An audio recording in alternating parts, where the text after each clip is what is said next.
Hello friends, good morning. આજે આપણે ધોરણ 7માં વિષય વિજ્ઞાન પ્રકરણ 7 હવામાન, આબોહવા અને આબોહવાની સાથે પ્રાણીઓનું અનુકૂલન વિશે ભણીશું. તો વિદ્યાર્થી મિત્રો, પ્રાણીઓના અનુકૂલન સાથે હવા અને આબોહવા શું અસર કરે છે તે આપણે જોવાનું છે. આપણે કોઈ ઋતુ હોય તો ઋતુ પ્રમાણે રમત રમતા હોઈએ છીએ, ઋતુ પ્રમાણે આપણે કપડાં પહેરતા હોઈએ છીએ. તો એ પ્રમાણે આપણે હવામાન અને આબોહવા સાથે કેવી રીતે કેળવાયેલા છે, કેવી રીતે રહીએ છીએ તે આપણે અહીંયા જોવાનું છે. તમે કદાચ હિલ સ્ટેશન પર ફરવા જવાની તૈયારી કરતા હોય તો તમે કયો કયો સામાન સાથે લઈ જાઓ છો? જ્યારે આકાશમાં વાદળ દેખાતા હોય તો તમને તમારા માતા પિતાએ કહ્યું હશે કે બેટા છત્રી લઈ જા, કાં તો રેનકોટ લઈ જા, જેનાથી વરસાદ આવે તો તું પલળે નહીં. પછી એ સિવાય આપણા ઘરમાં કોઈ પ્રસંગનું આયોજન કરવાનું હોય તો પણ ઘરના વડીલો તરત જ હવામાનની ચર્ચા કરતા તમે સાંભળ્યા હશે. તે સિવાય કોઈ પણ રમત શરૂ થવાની હોય, એક્ઝામ્પલ તરીકે ક્રિકેટ શરૂ થવાની હોય તો એ સમય પહેલાં થોડી વાર જે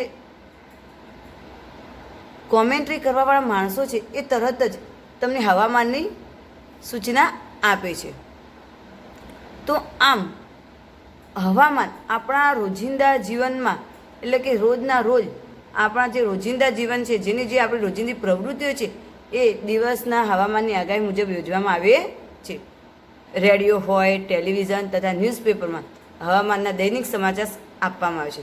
પરંતુ શું તમે જાણો છો કે વાસ્તવમાં હવામાન શું છે? હવે અત્યારે તો તમને ડેલી લગભગ હવામાનના સમાચાર તમને આપવામાં આવે છે કે અહીંયા વરસાદ પડશે, અહીંયા વાદળ દેખાશે, અહીંયા વાવાઝોડું આવશે, આટલા ડિગ્રી તાપમાન છે, આટલા માઇનસ તાપમાન છે. આવું તમને વારંવાર સમાચાર સાંભળવા મળતા હોય છે. તો આપણે આ પ્રકરણમાં હવામાન તથા આબોહવા વિશે ભણવાનું છે. વળી આ હવામાન અને આબોહવામાં જુદા જુદા પ્રાણીઓની જીવનશૈલી અને તેના રહેઠાણ, આબોહવા કેવી રીતે અનુકૂલન સાધે છે તે પણ ભણવાનું છે. હવે આપણે જોઈએ હવામાન. તો હવામાન આકૃતિ 7.1ના ન્યૂઝપેપરમાં આવતા હવામાનના સમાચારનો નમૂનો આપેલો. તો દૈનિક હવામાન સમાચાર છેલ્લા 24 કલાકમાં થયેલો વરસાદ, તાપમાન તેમજ ભેજ વિશેની માહિતી આપણને મળે છે. વળી તેમાં આજના દિવસના હવામાનની આગાહી પણ કરવામાં આવેલ હોય છે. તમે જાણો છો કે હવામાં પાણીની વરાળના માપને ભેજ કહે છે. હવે આપણે જે ન્યૂઝપેપરનો એક ટુકડો જોઈએ તો એમાં દરરોજના સમાચાર આપેલા છે. પ્લસ આજે શું થવાનું છે, આવતીકાલ શું થશે તે પણ ન્યૂઝપેપરમાં આપેલું હોય છે. મને નવાઈ લાગે છે કે આ બધા રિપોર્ટ કોણ તૈયાર કરે છે? મને કે નવાઈ લાગે છે, બીજો કહે છે કે આ બધા રિપોર્ટ કોણ તૈયાર કરતું છે? તો હવામાનના રિપોર્ટ સરકારનો હવામાન વિભાગ તૈયાર કરે છે. અને આ વિભાગ તાપમાન, પવનની ઝડપ વગેરેના આંકડા મેળવી ભેગા કરી અને હવામાનનું અનુમાન કરે છે. હવે આપણે 7.1માં જોઈએ કે સમાચાર પત્રમાંથી છેલ્લા અઠવાડિયા દરમિયાન આવેલો હવામાન રિપોર્ટ કાપીને ભેગો કરો. જો તમને ઘરમાં સમાચાર પત્ર ન મળે તો તમારા પાડોશી કે મિત્રો પાસેથી લઈ તમારી નોટબુકમાં તમે નોંધી શકો છો. આપણે હવે છેલ્લા અઠવાડિયાના હવામાનના સમાચાર શું છે એનો રિપોર્ટ ભેગો કરવાનો છે. જો આપણા ઘરમાં ના હોય તો આપણે આપણા પાડોશી કે આપણા મિત્રો પાસેથી લઈ અને આપણી નોટમાં લખી શકીએ છીએ. તમે લાઇબ્રેરીમાંથી પણ હવામાનના રિપોર્ટ મેળવી શકો છો. અને આ બધા રિપોર્ટને કાપીને સફેદ કાગળ પર તમારે એક ચાર્ટ બનાવવાનો રહેશે. હવે તમે મેળવેલા હવામાનના રિપોર્ટની કોષ્ટક 7.1માં નોંધ કરો. પ્રથમ હરોળમાં નમૂનો લખીને આપેલો છે. બાકીના બધા સ્તંભમાં તમે ચાર્ટ દ્વારા મેળવેલી આંકડાકીય માહિતી ભરીને તૈયાર કરો. હવે આપણે આ નમૂનો અહીં 7.1માં આપેલો છે અને બાકીના આંકડાકીય માહિતી આપણે જાતે ભરવાની છે. ધારો કે આજે 23/8/2006માં છે તો એનું તાપમાન છે 36.2, એનું ન્યૂનતમ તાપમાન છે 27.8, લઘુત્તમ ભેજનું પ્રમાણ છે 54, મહત્તમ ભેજનું પ્રમાણ છે 82 અને અહીં વરસાદ આવેલો નથી. હવે ધારો કે આપણે અહીંયા 24 તારીખ લઈએ, 24/8/2006 તો તાપમાનનું પ્રમાણ છે 35.4, ન્યૂનતમ તાપમાન છે 25.6, ભેજમાં વાતાવરણમાં ભેજનું પ્રમાણ છે 53%, મહત્તમ ભેજનું પ્રમાણ છે 80%, અને અહીં વરસાદ વરસ્યો નથી. એવી રીતે આપણે આ કોષ્ટક ભરવાનું રહેશે. હવે આપણે તારીખ લખીએ કે 25/8/2006, કે અત્યારે ચાલો આપણે અત્યારે લેટેસ્ટ તારીખ લઈએ કે અત્યારે આજે કઈ તારીખ છે? 7. તો 7 તારીખ 7/8/2020. તો હવે એનું તાપમાન, આજનું આપણે તાપમાન જોઈએ તો ધારો કે 35 હોય તો 35.5 લખી દેવાનું. ન્યૂનતમ છે 37.7, તો 7 લખી દેવાનું. અહીંયા તમને ભેજનું પ્રમાણ 48% આપ્યું હોય, મહત્તમ ભેજનું પ્રમાણ 67% આપીને વરસાદ આપ્યો હોય તો આપણે વરસાદ અહીંયા 20 mm લખી શકીએ. એ જ રીતે ધારો કે 8/8/2020, તો એનું તાપમાન લખીએ 37.1, 27.6, 52, 20, અને વરસાદ આવ્યો નથી. આવી રીતે આપણે લેટેસ્ટ એટલે કે તમારે 21/7/2020 તમારે 31/7/2020 સુધી તમારે આ કોષ્ટકમાં હવામાનની આંકડાકીય માહિતી ભરવાની રહેશે. રોજ વરસાદ થતો ન હોવાથી તેની બધા જ દિવસે નોંધ થઈ શકશે નહીં, કારણ કે વરસાદ તો રોજ થતો નથી, એટલે બધા દિવસોમાં વરસાદની નોંધ થતી નથી. તેના આંકડા ઉપલબ્ધ ન હોય તો તેની જગ્યાએ આપણે શું કરી દેવાનું? ખાલી રાખવી પડશે. હવે વર્ષા માપક એટલે શું? વર્ષા માપક સાધનની મદદથી વરસાદનું માપન થાય છે. તે સામાન્ય રીતે અંકિત નળાકાર પર ગણી ગોઠવેલી હોય તેવી રચના છે જે વરસાદના પાણીને એકત્રિત કરે છે. હવે વળી આપણને એવું થાય કે વરસાદ કેવી રીતે માપવાનો? તો વરસાદ માપવા માટેનું યંત્ર છે વર્ષા માપક. સાધનની મદદથી આપણે વરસાદનું માપન કરી શકીએ છીએ. તે કેવું હોય છે? તો સામાન્ય રીતે અંકિત નળાકાર છે જેના પર ગણી ગોઠવેલી હોય છે તેવી રચના છે જે વરસાદના પાણીને શું કરે છે? એકત્રિત કરે છે. શું અઠવાડિયાના 7 દિવસ મહત્તમ તથા લઘુત્તમ તાપમાન, ભેજનું પ્રમાણ તથા વરસાદ સમાન છે ખરા? કેટલાક દિવસો દરમિયાન નોંધાતું મહત્તમ અને ન્યૂનતમ તાપમાન સરખું હોઈ શકે છે કે બધા જ પ્રચાલો કોઈ પણ 2 દિવસ માટે સરખા હોતા નથી, કારણ કે જે પણ છે એ બધું સરખું હોતું નથી. અઠવાડિયા દરમિયાન તેમાં નોંધપાત્ર ફેરફાર હોઈ શકે છે. તાપમાન, ભેજનું પ્રમાણ, વરસાદ, પવનની ઝડપ વગેરેના સંદર્ભમાં કોઈ સ્થળના વાતાવરણની રોજબરોજ પરિસ્થિતિને સ્થળનું હવામાન કહે છે. સ્થળનું હવામાન કોને કહેવામાં આવે?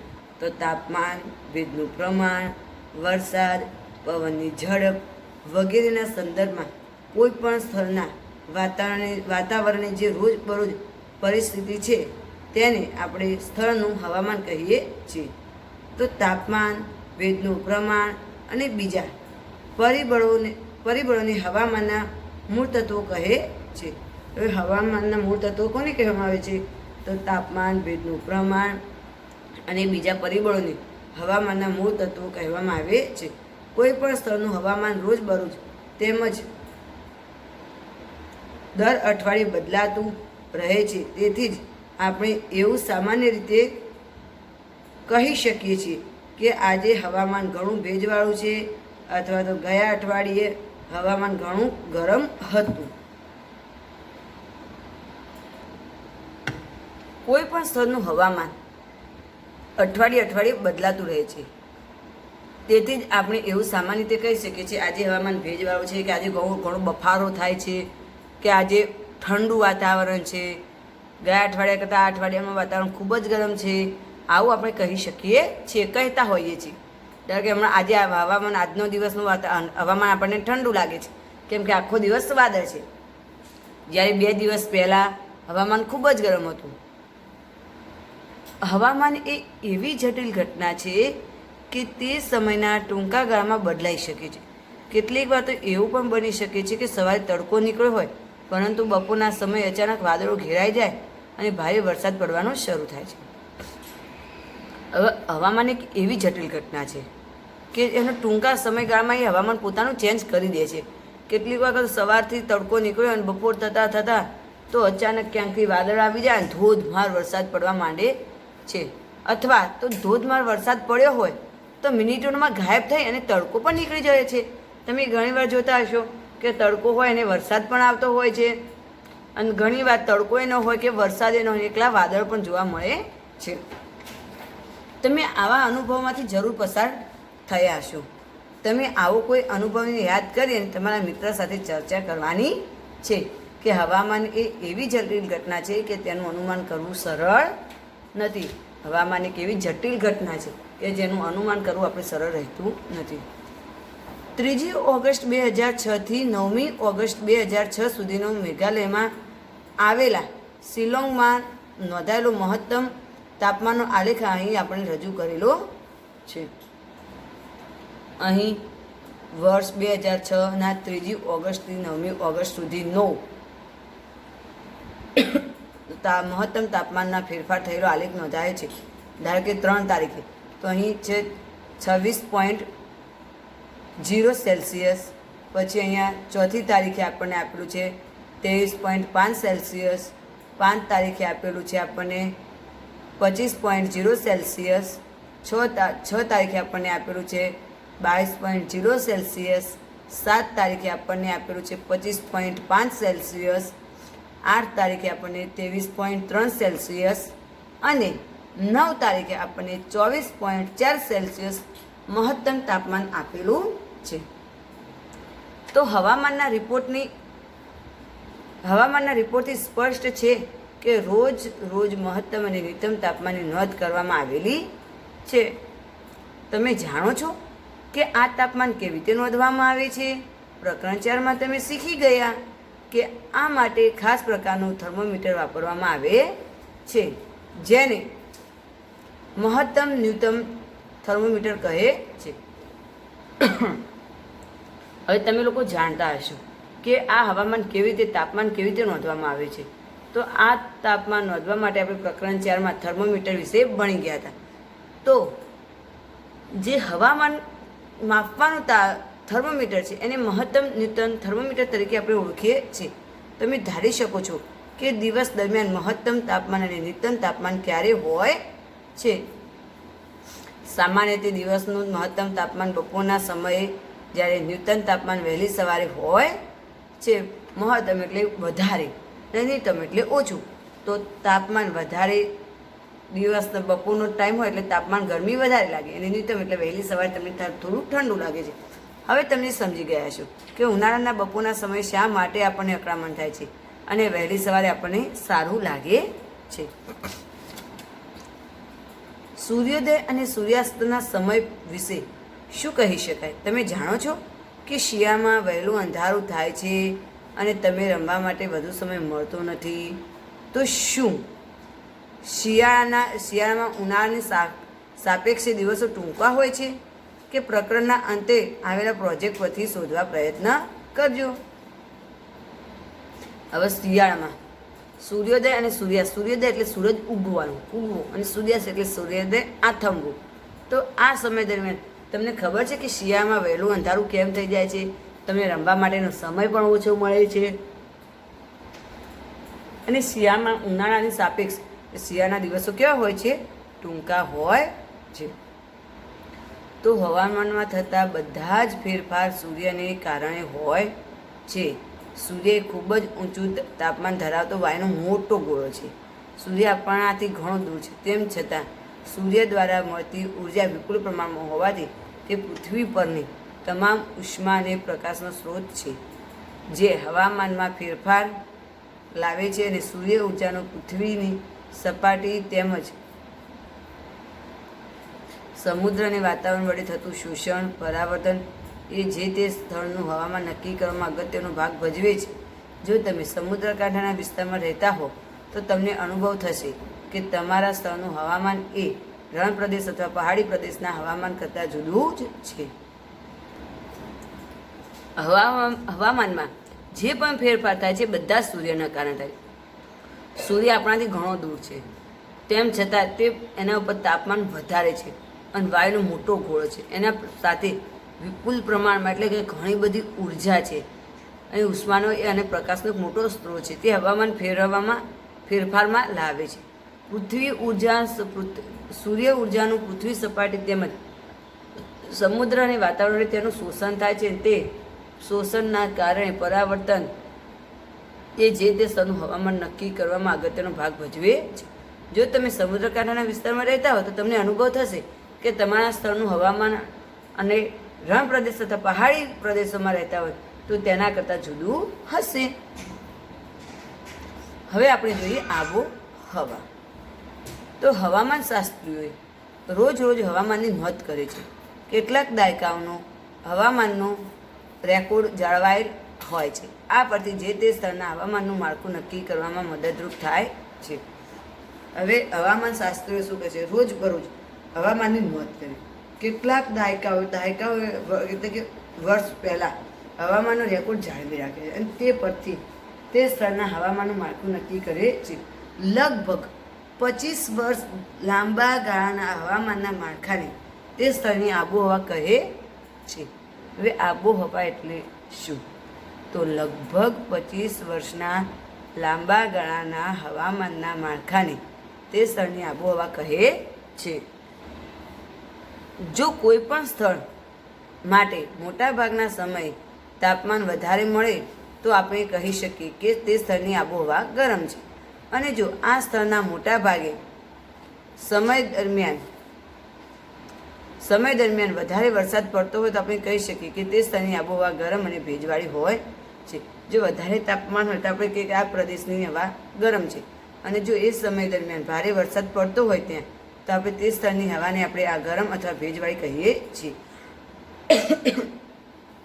ભારતના 2 સ્થળોની આબોહવા સ્થિત કોષ્ટકમાં 7.2 અને 7.3માં આપવામાં આવી છે.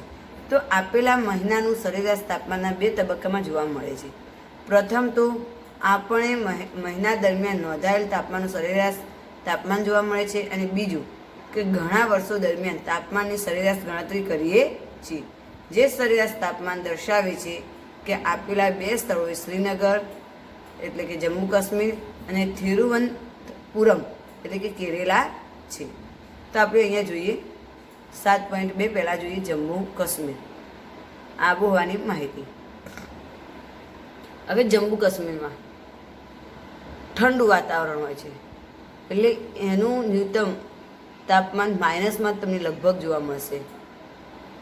એકદમ ઠંડુ હોય છે અને રોજનું મહત્તમ જોઈએ જાન્યુઆરીમાં -2.3 અને રોજનું 4.7 અને કુલ વરસાદ 57 છે. ફેબ્રુઆરીમાં -0.6 7.8 અને 65 છે. માર્ચમાં 3.8 13.6 અને 99 વરસાદ છે. એપ્રિલમાં 7.7 19.4 અને 88 વરસાદ છે. મેમાં 10.7 23.8 અને 72 વરસાદ. જૂનમાં 14.7 29.2 અને 37 વરસાદ. જુલાઈમાં 8.2 30.0 અને 49 વરસાદ છે. જ્યારે ઓગસ્ટમાં 17.5 29.7 અને 70 વરસાદ છે. સપ્ટેમ્બરમાં 12.9 27.8 અને 33 વરસાદ છે. ઓક્ટોબરમાં 6.1 21.9 અને 36 વરસાદ છે. નવેમ્બરમાં 0.9 14.7 27 વરસાદ. જ્યારે ડિસેમ્બરમાં 1.6 8.2 અને 43 વરસાદ છે. તે એ પ્રમાણે કોષ્ટક તિરુવનંતપુરમ એટલે કે કેરાલાની આબોહવાની પરિસ્થિતિ કેવી છે? તો જાન્યુઆરીમાં એનું ન્યૂનતમ તાપમાન 22.2 થી મહત્તમ તાપમાન છે 31.5 એટલે કે 23 વરસાદ છે. ફેબ્રુઆરીમાં 22.8 અને 31.9 અને 24 વરસાદ. માર્ચમાં 24.1 32.6 અને 40 mm વરસાદ. એપ્રિલમાં 24.9, 32.6, 117 mm વરસાદ. મેમાં 24.7, 31.6 અને 230 mm વરસાદ છે. જૂનમાં 23.5, 29.7, 321 mm વરસાદ છે. જુલાઈ 23.1, 29.2 અને 227 mm વરસાદ છે. ઓગસ્ટમાં છે 23.2, 29.4 અને 138 mm વરસાદ છે. સપ્ટેમ્બરમાં 23.3, 30.0 અને 175 mm વરસાદ. ઓક્ટોબરમાં 23.3, 29.9 અને 282 mm વરસાદ છે. અને નવેમ્બરમાં 23.1, 30.3 અને 185 mm વરસાદ છે. જ્યારે ડિસેમ્બરમાં 22.6, 31.0 અને 66 mm વરસાદ છે. કોષ્ટક 7.2 અને 7.3 જોતાં આપણને જમ્મુ કાશ્મીર તથા કેરાલાની આબોહવાનો ફેરફાર સરળતાથી જોવા મળે છે.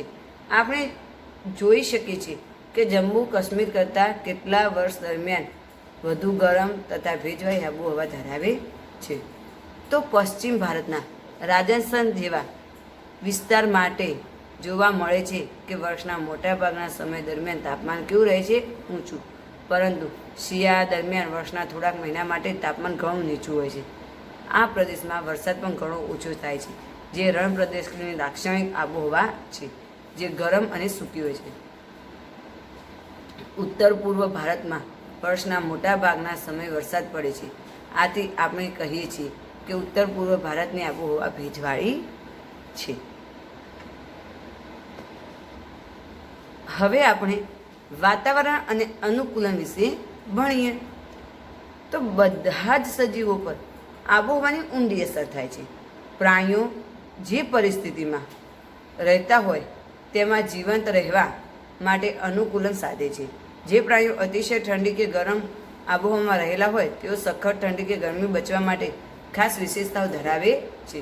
અને આપણે ધોરણ 6ના વિજ્ઞાનના પુસ્તકમાં પ્રકરણ 9ની અનુકૂલનની વ્યાખ્યા યાદ કરો કે પ્રાણીઓ ખાસ વિશેષતાઓ અને તેઓ તેમની બધી જ પરિસ્થિતિને અનુકૂળ થવા માટે મદદરૂપ કરે છે, જે ઉત્ક્રાંતિની પ્રક્રિયા પરિણમે છે.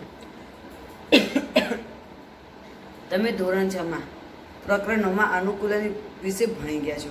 તો પ્રાણીઓની ખાસ વિશેષતાઓ અને એની જે ટેવો છે બધી જ પરિસ્થિતિઓમાં તેમને અનુકૂળ થવા માટે શું કરે છે? મદદ કરે છે. તો પ્રકરણ 9માં તમે ભૂમિ પર હવામાન તથા આબોહવાની અસર ભણશો. હવે આબોહવાની પ્રાણીઓ પર શી અસરો થાય છે એનો અભ્યાસ કરવાનો છે. તો ધોરણ 6માં તમે પ્રાણીઓના કેટલાક નિવાસસ્થાનને અનુલક્ષીને તેના અનુકૂલન વિશે આપણે વાંચ્યું હતું. તો ઉદાહરણ તરીકે આબોહવાની પરિસ્થિતિના આધારે પ્રાણીઓનું અનુકૂલન આપણે ધ્રુવ પ્રદેશના તથા ઉષ્ણકટિબંધના વર્ષાવનમાં રહેલા પ્રાણીઓની ચર્ચા કરીશું. તો નામ મુજબ ધ્રુવ પ્રદેશો પૃથ્વીના ઉત્તર ધ્રુવ તથા દક્ષિણ ધ્રુવના નજીક આવેલા છે, જ્યારે Canada, Greenland, Iceland, Norway, Sweden, Finland, યુએસએનું આલાસ્કા અને રશિયાનું સાઇબિરિયા આ બધા જાણીતા ધ્રુવ પ્રદેશના નજીકના પ્રદેશો છે. તો ભારતમાં Malaysia, Indonesia, Brazil, Republic of Congo, Kenya, Uganda અને નાઇજીરિયા વગેરે ઉષ્ણકટિબંધના વર્ષાવનના ઉદાહરણો છે.